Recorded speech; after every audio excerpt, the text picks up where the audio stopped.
It is the Garnet Trust Hour brought to you by Krantz Cooling and Heating.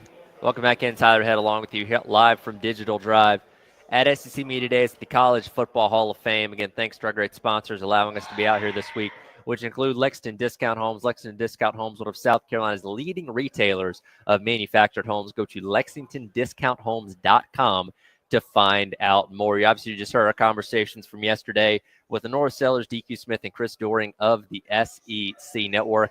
Got Greg McElroy coming up in the 12 o'clock hour with myself and Bill Gunter to maybe talk about this rumor that he sparked yesterday of Nick Saban returning to coaching, not returning to coaching. We'll dive into that with him coming up a little bit later on in the day as well. And Tony Barnhart going to jump in with myself and Jay Phillips in the 2 o'clock hour as well. As we wrap up this hour, though, I want to go back to Greg Sankey yesterday and some of the stuff that he talked about to open up SEC Media Days. And, of course, he's talking about the state of the sport, college football playoff conference expansion, the NCAA tournament, all those kind of things that are hot button issues in the sport. But one thing that I think kind of flew under the radar that isn't getting talked about a lot is a question he was asked in reference to international games in college football, something that's becoming more prevalent. We're going to have a week 0 game between Iowa State and Kansas State coming up here in a little over a month's time. And he was asked, cut number 41 here, Ed Bird, he was asked if the SEC would ever explore going outside of the United States.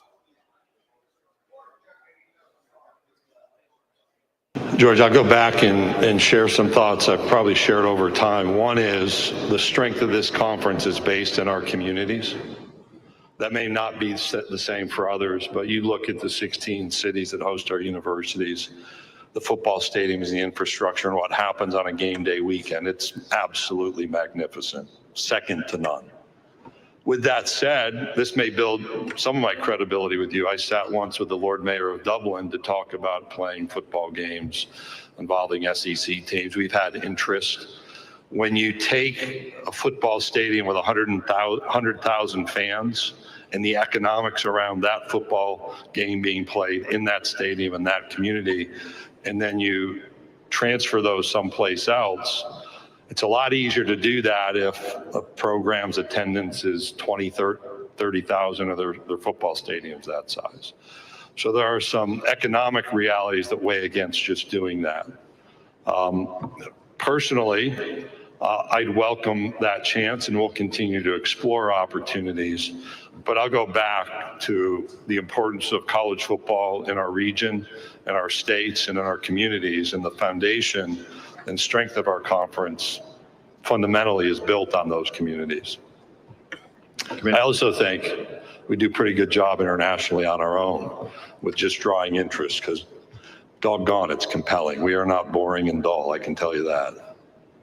I thought it was an interesting question and certainly an interesting answer there that, again, kind of got glossed over because of everything else that he talked about yesterday. But, when you look at the greater scope of college football as of right now, I looked this up yesterday. Every Power 4 conference, with the exception of the SEC, has played a game internationally in the last 4 seasons. The Big 12, again, going to be kicking off in week 0 with Iowa State and Kansas State out there in Dublin, much like Georgia Tech and Florida State did a year ago. And like he said, there were opportunities for the SEC to do something like that. I can imagine there have been plenty of cities internationally that have probably been frothing at the mouth to get an Alabama or an LSU or somebody to come overseas and play in their venues or down in Mexico or Canada or whatever it may be.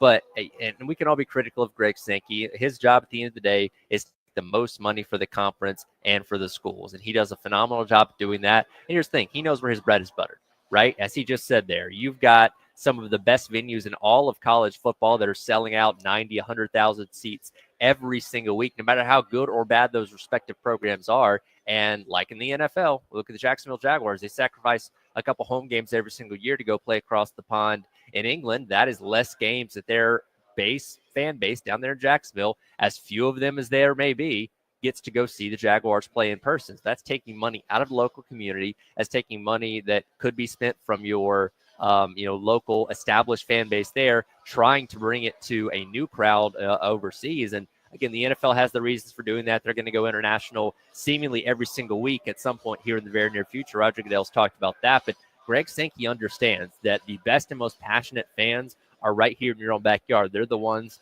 that are filling up Tiger Stadium to 100,000 people, Bryant-Denny Stadium to 90,000 or whatever it's at this point in time, Williams-Brice Stadium but it's 80 plus thousand people every single week. And I highly doubt they're going to stray away from that. Now, maybe is there an opportunity for a neutral site game between the SEC and another power institution? Perhaps, but I feel like that would have to be an extremely special circumstance to make something like that happen. Because again, and there's only so many home games you get anyway, 6 of the year, typically, depending on how the schedule falls, that I don't see Greg Sankey willingly taking some of those away from where you already know you're making money hand over fist when it comes to your your already established fan base playing in your venues and those phenomenal environments and stuff like that. And let's be honest, we're going to watch Kansas State and Iowa State coming up here in a couple weeks' time play for, I'd say, a mostly full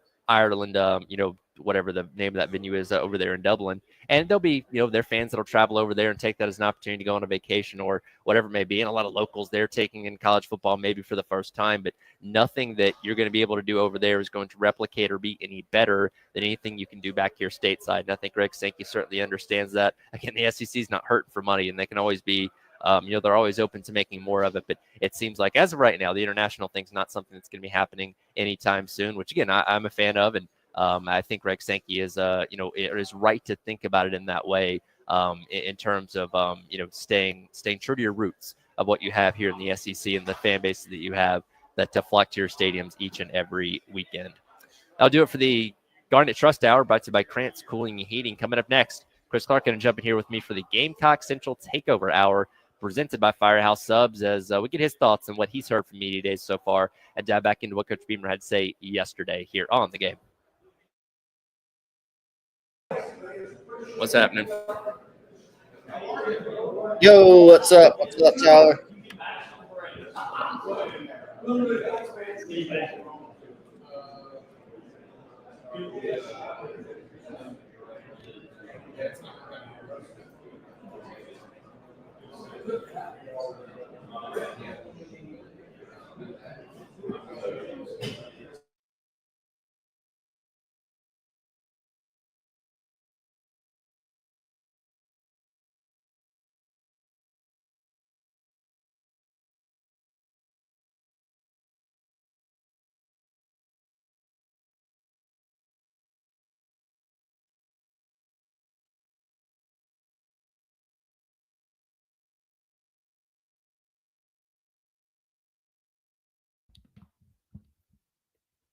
Tyler, can you hear me?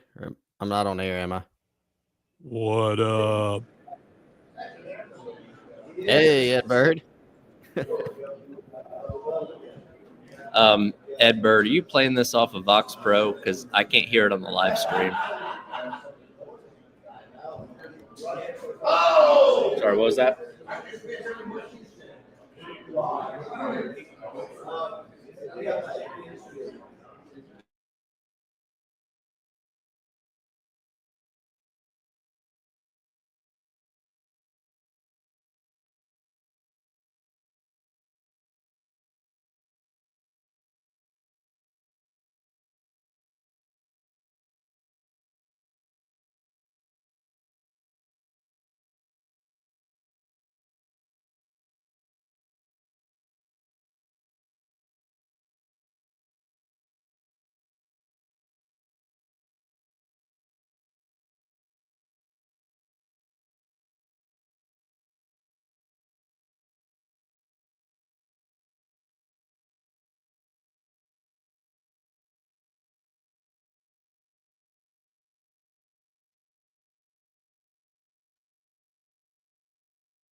We got a Firehouse Subs in the next hour, but I've already got it on the hotkeys, so you don't have to worry about it. Is that cool? Perfect. Thank you, Ed. Yeah, man. Hey, That's Tyler, why I can you make the hear me? big bucks. Yeah. So next Go week ahead. I'm gonna be remote, and I'm gonna be out for a few days. I'll probably just be on the Tuesday, Thursday shows. I'll let you know for sure. Yeah, that's fine. Okay. And I'll get with Wes too. He's still out. I'm trying not to bother him. And I told Ed just to play your recorded Firehouse, so you don't have to do it live. Thank you, sir. He told me. All right, cool.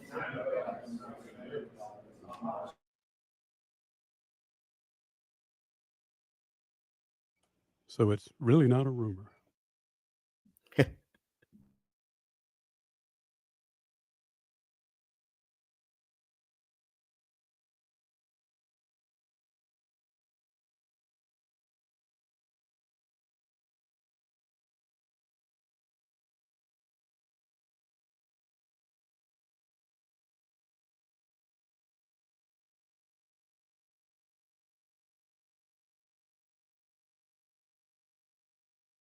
Here we go.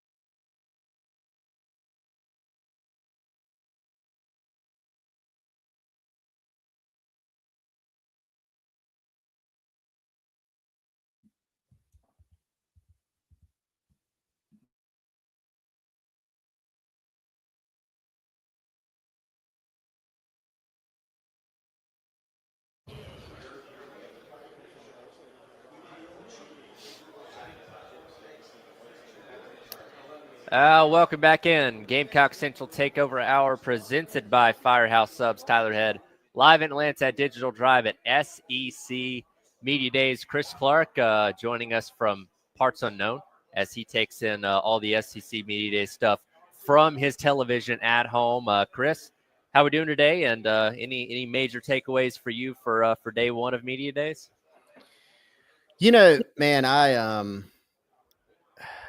I paid obviously the most attention to South Carolina, that being the program that we cover, and not that I mean this in a negative way. I don't know if we learned anything incredibly new, right? I think one of the things that people were looking forward to learning, do we know anything more about Rasul Faison? And we still don't.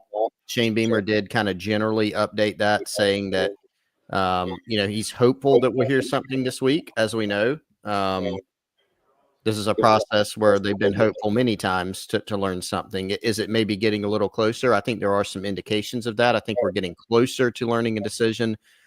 Right. But other than that, it was a lot of generalities, which some of those are certainly worth diving into. But we didn't get any sort of, big breaking news or anything like that from the South Carolina standpoint. Well, the one thing that, and I said this yesterday, I kind of expected him to come in here angry about the Faison thing, right? Like last time we heard from him in a public setting was when you guys were going to the Welcome Home events back in May, and he was getting more and more aggravated every time he got asked about it because the process was taking so long. And given what we had heard last week about maybe a decision coming in on Wednesday, when it didn't happen, I was like, oh, well, he's maybe going to come in here scorched earth about that because it's prolonged even further. But it sounds like he's maybe as optimistic as ever that we're going to get news here very, very soon. At the very least, some kind of ruling, right? Because, yes, we'd all love to see him get granted eligible, but just knowing one way or the other whether he is going to be able to play. And if he's not, then okay, now you adjust your expectations, adjust what you're doing with your other running backs, and get those guys the reps where they need them. And instead of having to play this will he, won't he of, okay, well, we think he might play, so let's still continue to pretend like he's running back one. We also want to make sure Attaway's ready to go and all these kind of things. You can alleviate so much concern by just having some kind of answer at some point. Yeah, that's true. And I think a couple of things to keep in mind there, and I'll back up to your point about the tone because it was a different tone as well, but I'll address that second. But right off the bat, to your point of just knowing, and Shane Beamer, that was one of the reasons he's expressed frustration with this in the past is you went past the spring portal window not taking another back. If you had an answer of no, he's not going to be eligible, or he's probably not, or it's even more up in the air than they originally thought, maybe you are a little bit more aggressive in that window. Now, that has since been at least somewhat resolved because, as we know, and Shane Beamer talked about this yesterday, Carolina did bring in another back, Isaiah Gustave from Colorado, former 4-star guy out of Florida, started his career at Arkansas, transferred to Colorado, was their starter there, was their lead rusher there, and was originally ticketed for Virginia. Sort of a unique situation where I don't want to say it fell in your lap, but it was a resourceful, I think, get for South Carolina as someone to, first of all, you add him to that room for some additional depth, which we know we've seen this before. You always need additional depth at running back. If you can add a player like that, why not? And it does give you some insurance if the Faison thing goes the other way. I think maybe some people are wondering, why is there a change in Shane Beamer's tone with this? Because you're right, he has been a little more scorched earth, a little bit more frustrated, and kind of wearing that on his sleeve in the past. I just think that there's been some additional work done, some additional movement on this to where, again, you get closer to the finish line. He said his piece on it. He's expressed, hey, why is it taking so long? And there does seem to be, and I think he said a version of this yesterday, not in these exact words, kind of paraphrasing, that, hey, there's been good, solid communication. The NCAA has been forthright in terms of what they're looking for. And a lot of this is about documentation, right? Yep. Certain questions that you may have. Again, I go back to the general point. Should it have taken this long? No, right? But here we are. And so as you work through the process, the NCAA is a bureaucracy. The University of South Carolina is a bureaucracy. Sometimes things just take a little bit longer than you want. So when there's a question or a clarification needed, it's not as simple as just saying it, right? You can't just say an answer. You have to go back. You have to document these things. And so he seems happy now. I don't want to say happy, satisfied with how the process is going as they get closer to getting a ruling.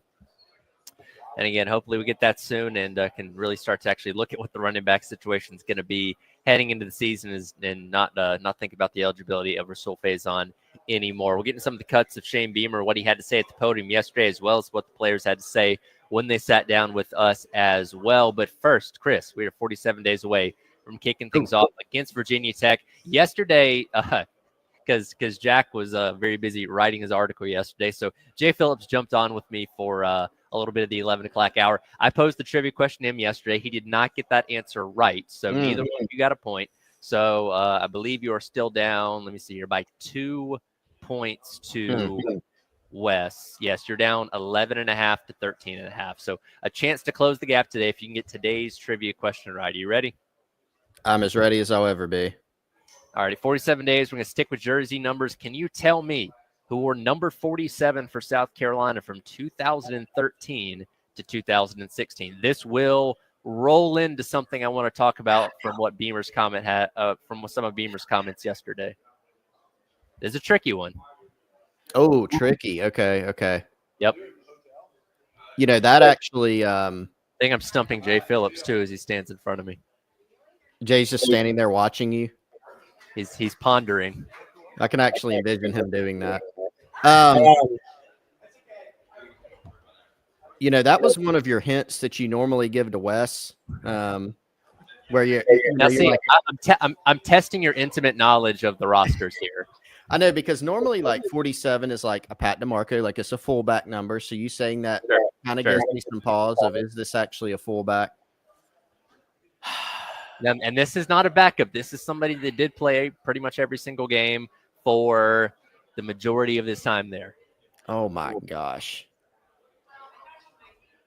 This is really bad. I'm doing a lot of radio dead air right now, which is bad. But I do not want to miss this. It's pretty recent, in the past 10 years, 2013 to 2016.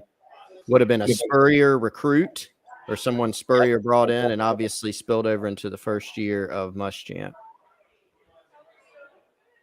Golly. Man, I got This is bad. I don't know, Tyler. I just really don't. Okay. All right. It was Drew Williams, the long snapper. Oh, Told you it was a little tricky. yeah. I should have thought long snapper, but you know what? I don't even know if I would have come up with Drew. Yeah. He played the Disappointed in majority of those myself. 4 years. Yeah, he did. So, Starter.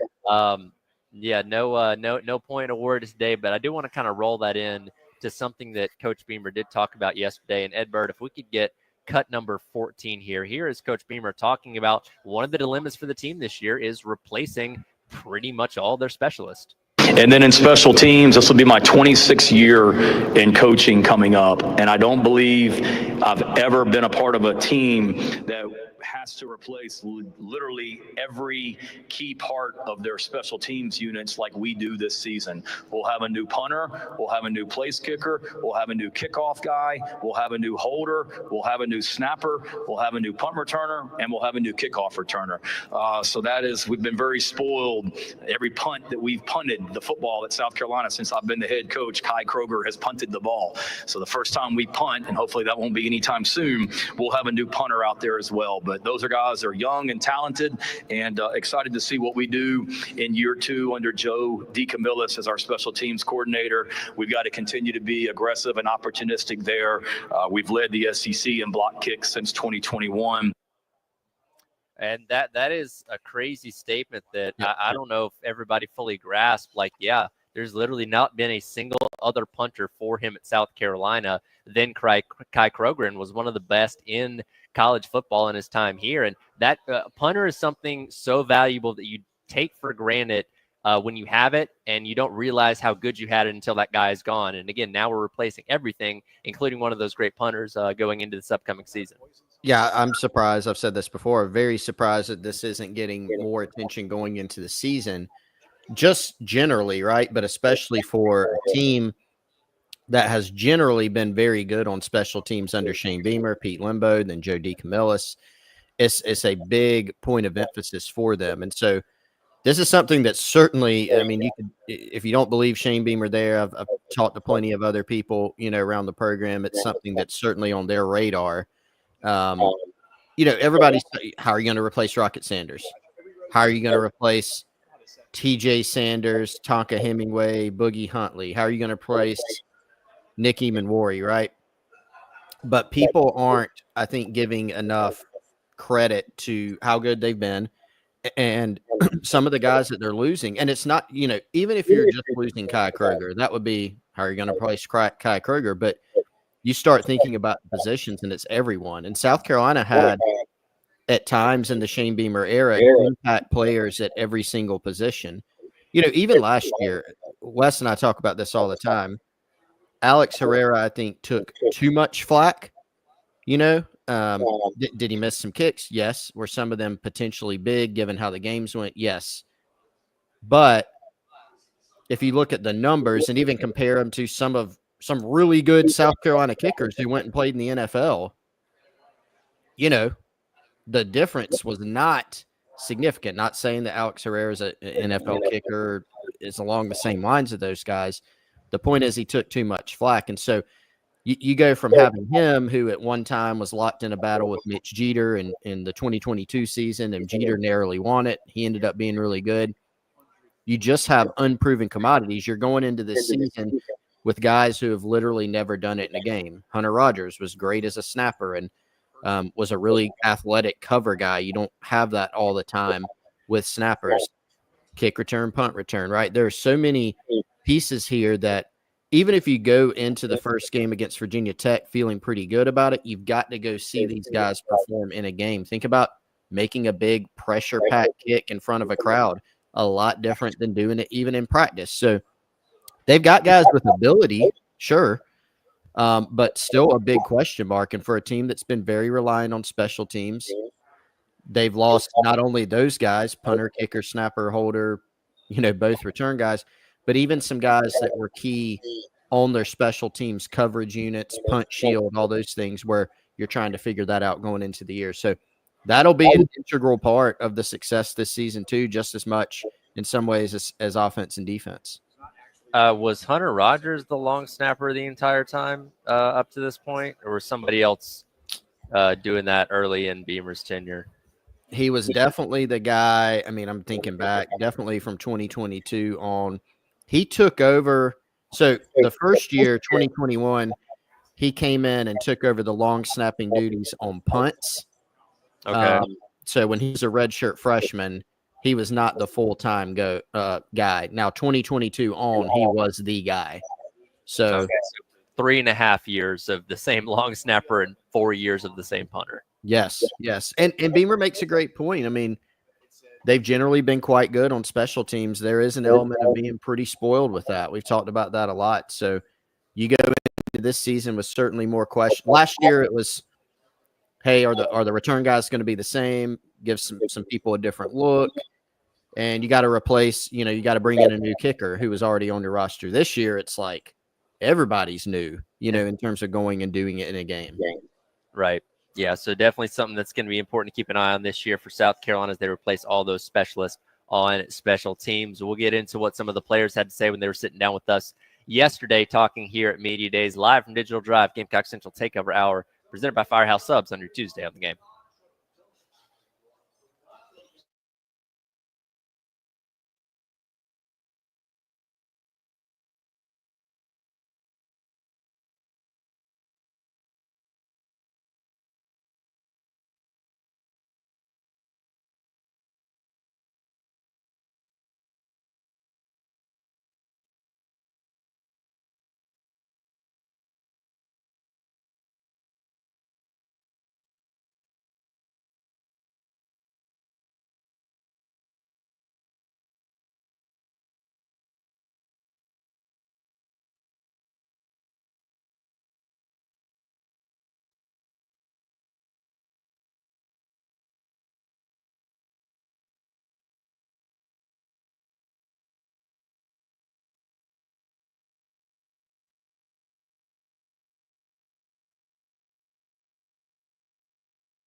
And then secondly, Welcome back in. It is the Gamecock Central Takeover Hour presented by Firehouse Subs. Tyler Head live from Digital Drive here at SEC Media Days at the College Football Hall of Fame. Kirby Smart already took the podium earlier on this morning. Hugh Freeze coming up here in just a little bit. Steve Sarkisian as well as Josh Heupel set to round out the day, as well as it's certainly a who's who hanging out here at SEC Media Days. And Chris, yesterday was obviously South Carolina Day, and outside of Beamer talking, we had the players speaking as well, and we had the opportunity to sit down with both Lenore Sellers as well as DQ Smith over the course of our shows here and get some insight into those guys. And want to start off a little bit here. Cut number 20 here, Ed, talking about Sellers and not leaving South Carolina.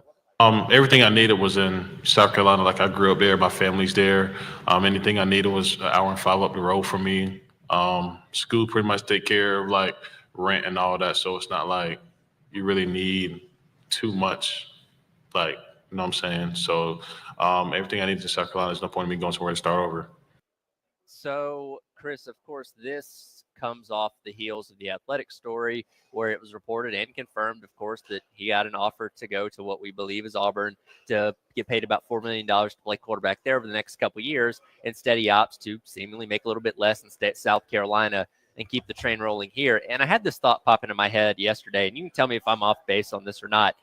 Do you think there's a perception that South Carolina is not supposed to have quarterbacks like this? There is not a long history of. I did a call into my buddies in Athens this morning and talking about Sellers. I'm like, prior to Rattler getting drafted in 24, the last guy to get drafted was Todd Ellis back in the late 80s. Like, there's not exactly a rich lineage of top of the sport quarterbacks that come to South Carolina. So I think in a lot of people's minds, when they see a guy like that here, it's like, oh, well, he must be looking to go somewhere else because he shouldn't be at South Carolina. They don't typically have guys like that. I think you could actually apply that to other positions, right? Where, you think about another huge offseason retention. You have to talk about year-to-year retention these days in college football, and Dylan Stewart, same thing.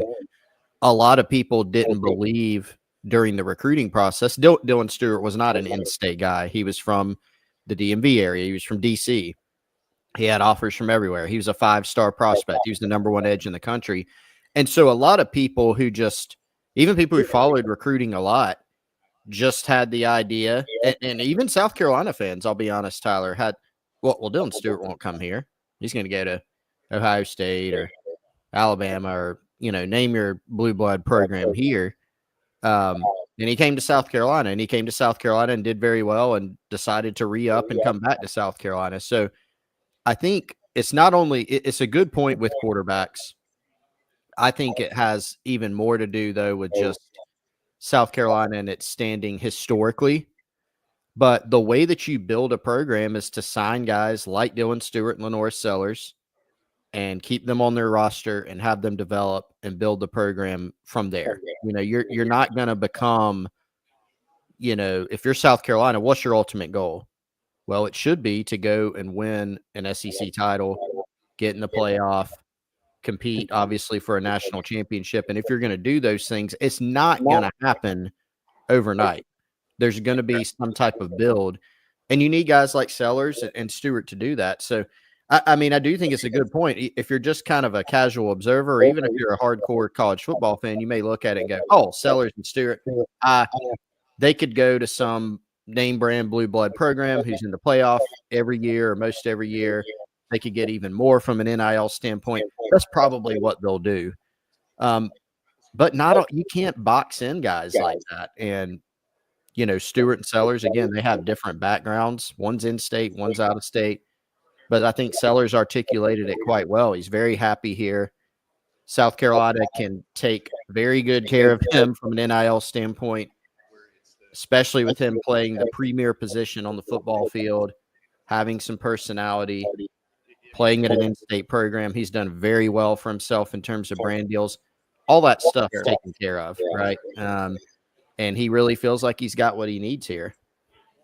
Well, and that's something else that Coach Beamer talked about yesterday was, player retention, which is something that I think kind of flies under the radar when you talk about South Carolina's. Yes, I've said a lot of guys get drafted that, had the opportunity to go to the NFL, but, this past offseason, when it comes to the 2 transfer portal windows, you didn't lose anybody that was really a significant contributor on this team. And not that we thought anybody was really in fear of that, but again, we have high-profile guys like Sellers and Stewart that are going to get thrown a lot of big NIL, offers their way. You do worry about those kind of things, and lo and behold, South Carolina, for wherever they rank in the SEC when it comes to the NIL, was able to do enough to keep all of their potential returning talent this upcoming season. Now, yes, there's still a lot of questions about this team, but we're not looking at, say like the prior offseason where Juice Wells went to Ole Miss, saying, man, there's a glaring gap of a guy that could have jumped in and filled this role that he's leaving behind because, again, outside of, some depth pieces, which, again, you expect to lose at this point in time, you pretty much retained everybody.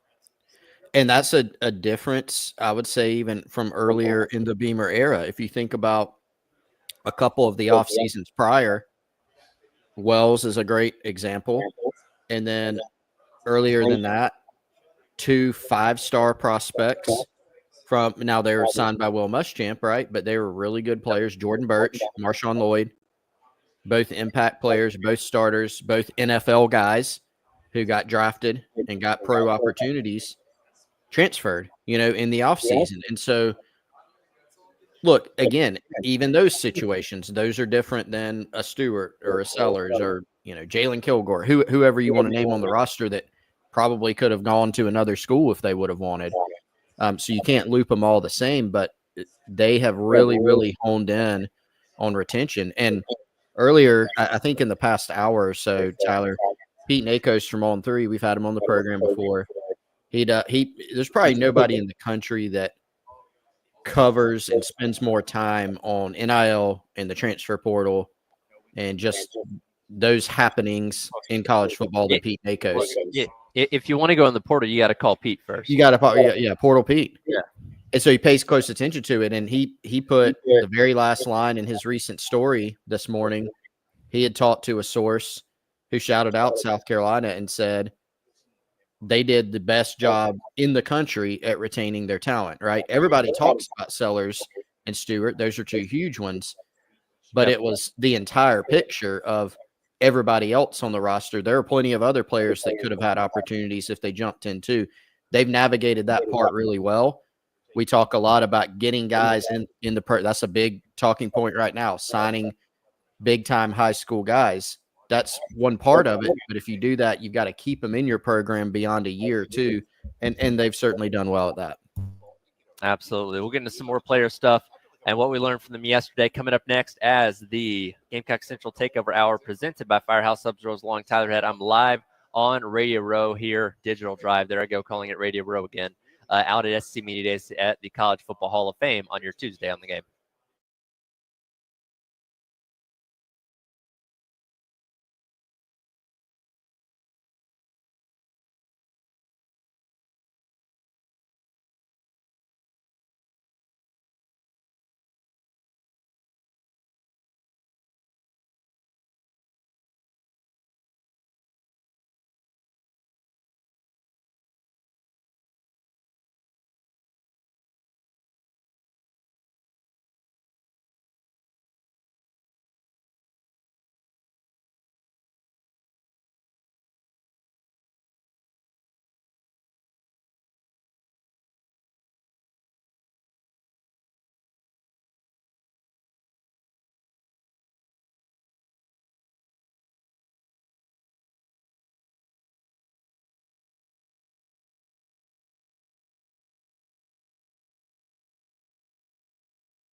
Over the past couple years, sat down some great players like Tonka Hemingway, T.J. Sanders, Boogie Huntley. Just learned a lot from them. So whatever I learned from them, these past couple years, I'm gonna take it and apply it to this year. And as far as me being the leader, I've been in this defense for 5 years. I know the standard, know the ins and outs of what's going on. So just kind of bring the young guys along. Show them the standard of Gamecock football. Welcome back. And it is the Gamecock Central Takeover Hour presented by Firehouse Subs. Tyler Head, along with you from Digital Drive here at SCME today is Chris Clark joining us from his home studio. That, of course, the voice of Nick Barrett, one of the three-player representatives for South Carolina yesterday, talking at the his sit-down media scrum about, waiting for this opportunity. And he's a very rare instance in today's world of college football, Chris, of somebody that, had the opportunity certainly to play a year ago, but in a very busy and full room, they said, hey, if you're red shirt, you're going to have an opportunity to kind of be the guy, one of the guys coming up in 2025. And he was okay with that. He's waited his turn. And like you said, he's been here for 5 years now. I still don't know if we know maybe everything about him and all of his abilities, given the fact that he has been in a very full room these past couple of years. So I'm interested to see if he is going to be one of the featured main guys in the middle of that defensive line, just how much he can thrive this upcoming season. Well, and I think he's certainly going to have an opportunity to. When you just look at the room, we talked earlier about how it had cleared out in terms of some of your top guys. And so South Carolina is looking to guys like Nick Barrett, like Monkel Goodwine, Gabe Brown-Ludindy, who's coming in this year, et cetera. There's a lot more openness in this room. Now, I think those three guys that I mentioned actually are probably the three that you start with in that room. And for Nick Barrett, this is a guy that was in the 2021 recruiting class. He was a Will Muschamp commitment that held over and stayed committed to Shane Beamer. And he's been around, as he said, a while. And super unselfish move last year, right? I was texting with somebody about this morning. For him to talk with the staff and the staff to lay out a plan for him for the future to redshirt last year, to limit his number of games played to where he could come back this year and play his biggest role yet, especially in 2025. That's not necessarily an easy sell, but Nick Barrett has waited his turn. He's waited quite a while for his turn, and it's not like he's never played, right? Sure. But he's going to have an opportunity to step in and be more of a team leader. When Wes and I sat down with Shane Beamer in February in his office, we asked him, hey, you lost a lot of leadership off last year's team. Who are some of the guys that you're looking to step up and become bigger leaders? And I think two of the guys he mentioned are there in Atlanta in media days, DQ Smith and Nick Barrett. And I've heard some good things this offseason. I saw Nick this summer, milling around summer camp. He was working some of the prospect camps. I think he's taken a little bit more of a vocal role. And he does know this defense at this point like the back of his hand. And so I think he could end up being one of those guys that people aren't really talking about, who could end up being a starter or at the bare minimum, play a significant role. I think, Tyler, you look back, the year that we have in terms of the data point, obviously he was able to redshirt last year in 2024, but in 2023, the most snaps that Nick Barrett played in a single game was 29 against Jacksonville State. He was normally hovering at the, 10, 15, 20, 25 snap marker. This year, you could see that number going up substantially. I think they actually need that from him.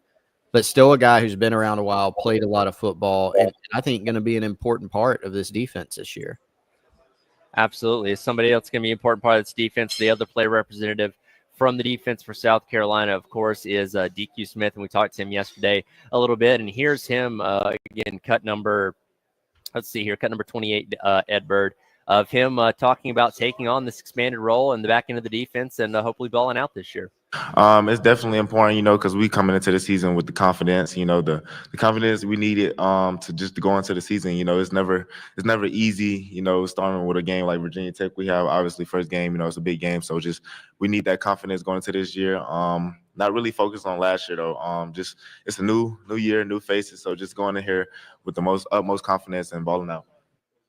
And one thing that we talked about with him when he sat down with us yesterday was, this defensive back room, and Torian Gray's done a phenomenal job, obviously developing the talent, but there's a reputation that, hey, if you're playing in this defensive backfield for South Carolina, you're being looked at as a guy that's got the opportunity to go play at the next level. And again, the guy opposite him on the safety side of things, and Nicky Minori ended up nearly being a first-round pick last year. So DQ Smith kind of being looked at as that guy, Jalen Kilgore as well, being next position to be one of those guys that goes and represents South Carolina at the next level. And let's be honest, it's a lot of pressure to deal with in this upcoming season as he kind of takes on that role that Nicky Minori is leaving behind.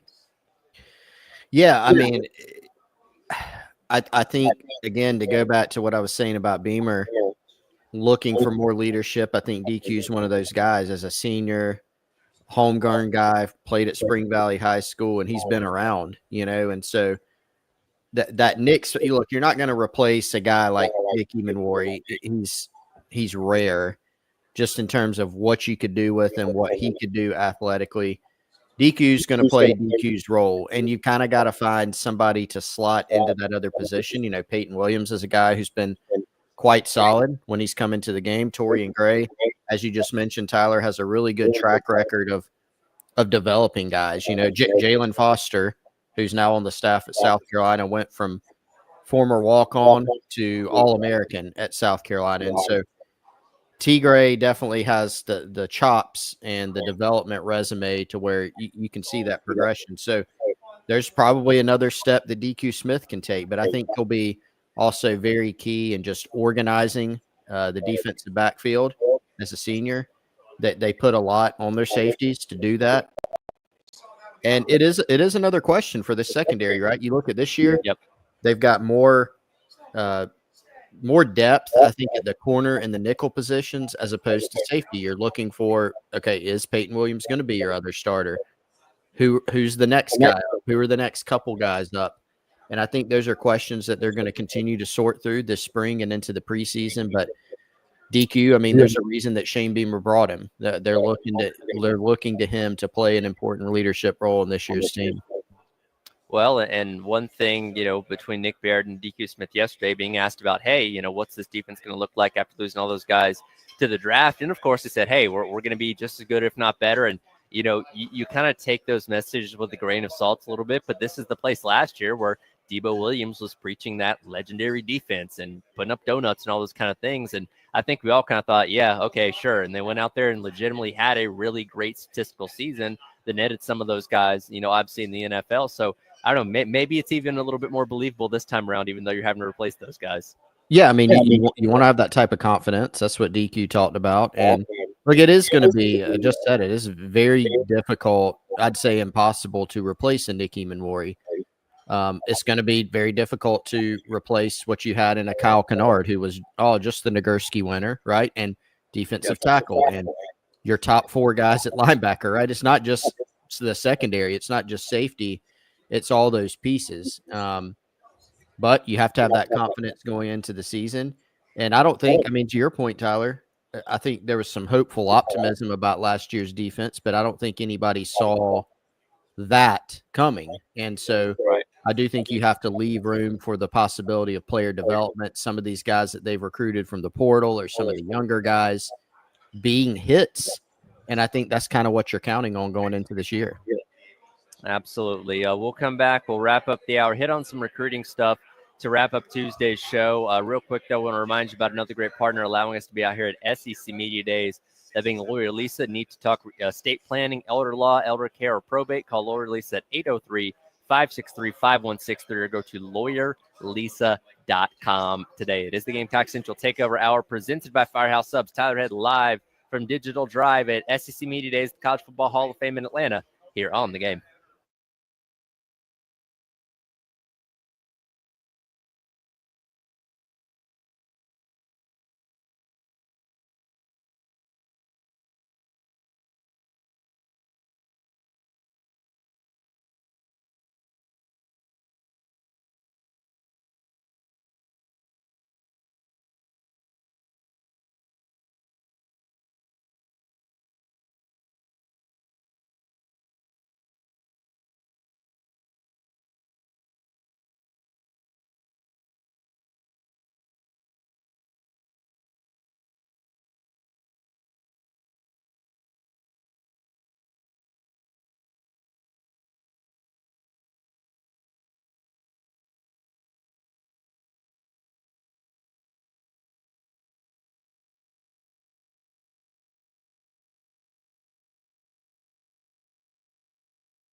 Welcome back in. It is the Gamecock Central Takeover Hour presented by Firehouse Subs.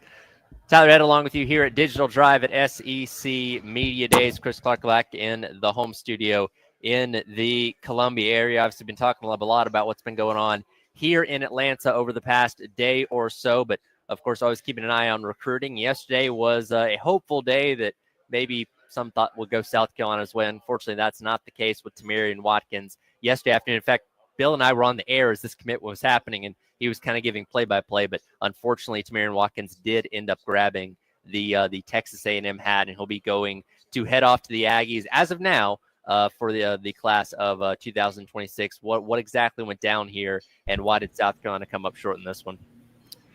Yeah, and I think South Carolina, not that this will be any consolation, but it was a back and forth battle. I mean, A&M, I think, had really seized some momentum this summer. I think any fans who follow recruiting saw some of the national guys' picks, a couple weeks ago from rivals from On3, and we're kind of tracking those. And it was, I think, there were some indications of a legitimate back and forth, even in the final, days, final hours of this thing. There was an open line of communication between Watkins, his family, and South Carolina, and ultimately it went to A&M. And Tyler, these things, a lot of people are looping these all into one because as July has progressed, there have been some losses on the recruiting trail that have piled up for South Carolina. And again, this won't be consolation. But a lot of people want to say, what exactly is it? And I think there's not a blanket answer, right? A lot of these recruitments have been very different. They've all stood on their own. A lot of people have asked me, is this one just related to NIL? And you get more info on some than others as it relates to that.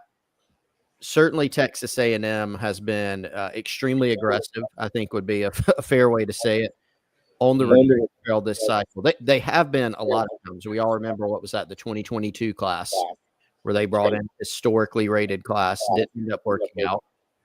And a lot of it was on the strength of at that time, newer NIL.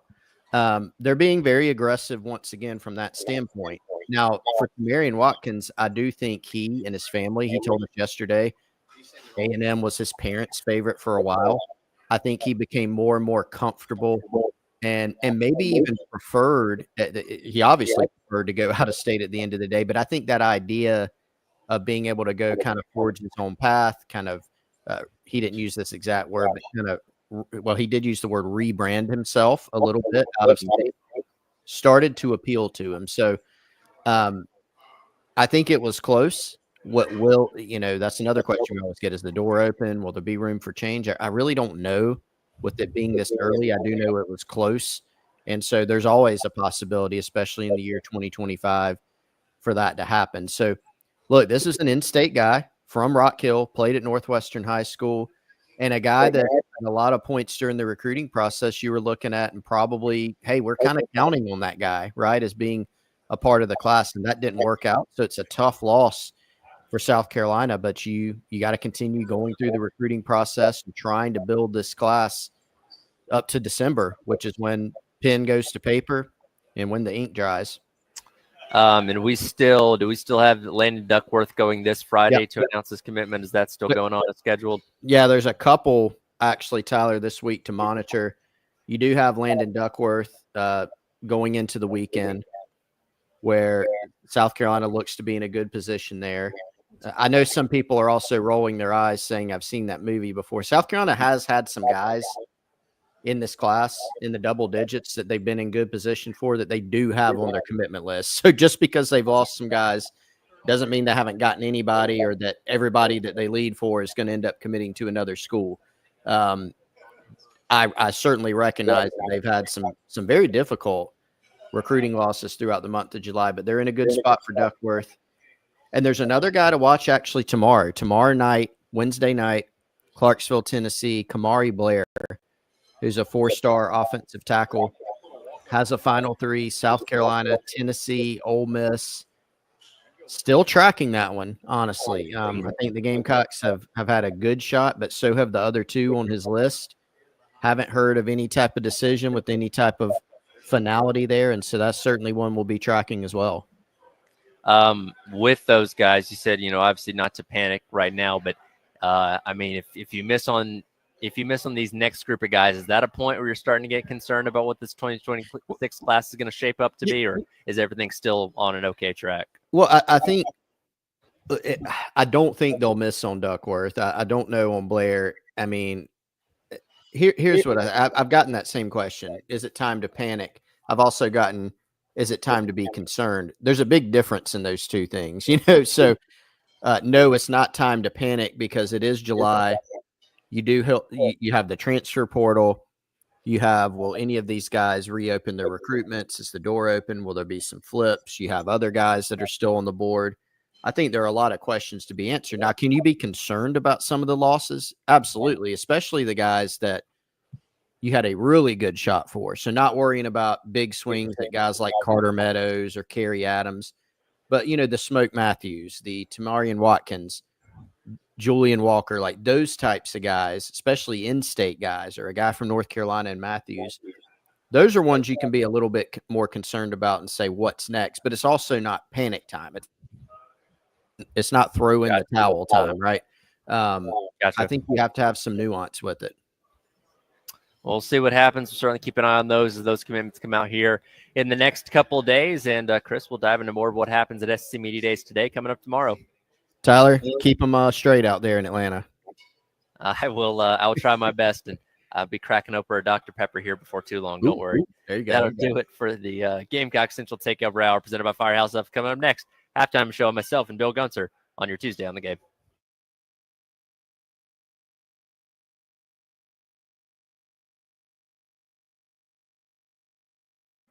See you, Tyler.